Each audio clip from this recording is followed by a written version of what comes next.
Shares of Tricon Residential are up almost 30% today after Blackstone announced it plans to buy the Toronto residential property developer for $3.5 billion. Now, that's a 30% premium to where the stock closed yesterday, and it's struggled to reclaim the traction since 2022's hot housing market. To discuss this deal, the implications of this deal, we've got Josh Varghese, real estate advisor and board member at Trade Capital, on the desk. Thanks so much for being with me. Thanks for being here. Good to see you. You know Tricon very well. You used to work at CI, and so you were a major shareholder through that. What's your high-level take on the deal that was announced? The high-level take, there's a few components to it. One is the attractiveness of the assets and the platform that Tricon has built. So when I was at CI and when we took a stake as their largest shareholder several years ago, it was upon a deal that they did where they acquired a company called Silver Bay. This really launched them into more scale, into single-family housing within the U.S., something that they had been building up since the aftermath of the credit crisis. So this got them a lot of scale. It allowed them to implement a lot of technology, really develop the operating platform of that business. It's in addition to a lot of the residential developments that they were doing throughout Canada. So now what you have a few years later, you have a really strong platform. The public markets just haven't been there for it just because of all the macro economics that have been going on. And Tricon has a lot of growth opportunities in front of it.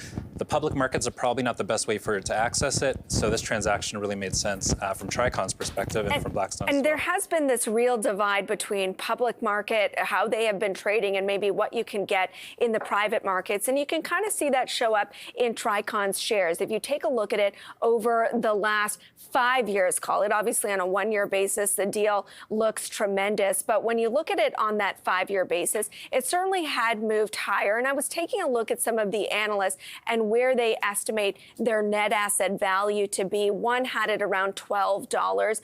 Is this a good deal for shareholders? It's a nice premium, obviously, to where it's traded recently. Do you put much stock in NAV, net asset value? Yeah, I think that's the real question. How much stock do I put in net asset value at this point in time? Is it in the eye of the beholder? It's the eye of the beholder, and there haven't been a lot of marks to really show where net asset value is. The world has changed so much in the last 2 years that traditional metrics of valuing real estate companies has also been changing.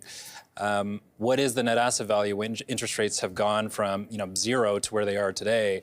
I think if I were to look at IFRS book values that a lot of publicly traded real estate companies use, I probably wouldn't put much stock in that.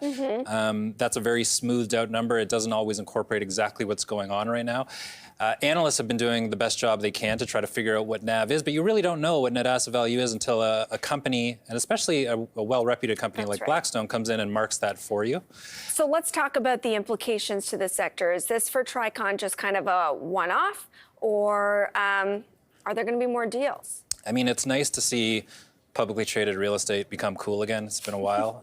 And so I think what it shows is that there's demand for high-quality real estate, even in this environment. I think what's happened is macroeconomics and the interest rate environment has settled out a little bit. A lot of people are hoping that means that interest rates are coming down. We really don't know.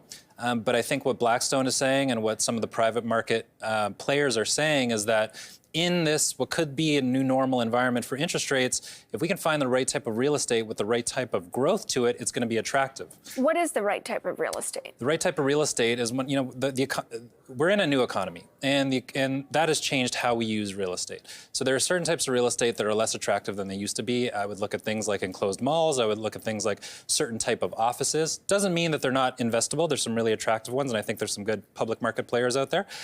But there are other types of real estate that are really well positioned for this new environment. This new environment is one of a shortage of housing all throughout North America. So if you own real estate and if you can provide a good service to tenants, then you're in a good spot from an investment perspective. So I'd say residential is definitely the right type of real estate. So if you look at a company like Tricon, forgetting NAV for a second, what is Blackstone getting with that? They're getting an implied yield on their investment, an implied cap rate of kind of mid 5%, and they're getting net operating income growth of mid to high single digits. And that's probably sustainable for quite some time. So Tricon now out, if the deal goes through, as a public market vehicle. Where else should investors be maybe doing their homework if residential does have a bid in it? You can take a barbell approach to this if you're looking at REITs, and I think there are ones that are going to have really strong fundamentals that are may slow down in the short term, but will accelerate for the long term. That's residential. I would look at something like a Minto Apartments or an InterRent REIT within Canada. Again, Canada is a country with a major shortage of housing and some really good players that are poised to take advantage of that and build new housing and provide new residences for Canadians.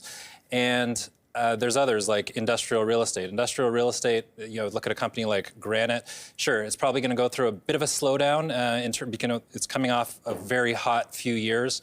Supply has been coming on throughout North America. We are a little bit choppy in the economic environment, so you might see a little bit of pullback in leasing. But the long-term fundamentals are there, and is that we need more warehouse space to get consumers products to consumers quicker. On the other end of that barbell, I would look at some of the stuff that has been beaten up that I think still has value to it. One would be an Allied Properties. They own offices in downtown Toronto. I don't think their types of offices are going away in this new environment. And I think what you get there is a super high quality management team with good quality assets that have value above and beyond office for the long term. Well, that was going to be my next question. At what point do we start to see deals, if any, in office, other than trying to unload it at well below what they acquired it for? I think those are the deals you're going to see. Yeah. I don't think a lot of people want to step into the in-office environment right now. Just there's so much uncertainty around it. So if you buy a company like Allied, I would be prepared to be in choppy waters for a little bit while the market kind of figures out where everything stands.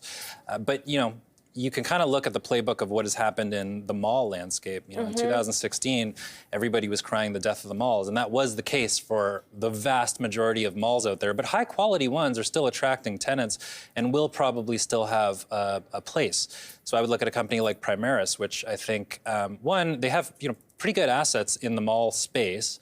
But what I like most about them versus most other REITs in Canada is their balance sheet. They've got super low leverage.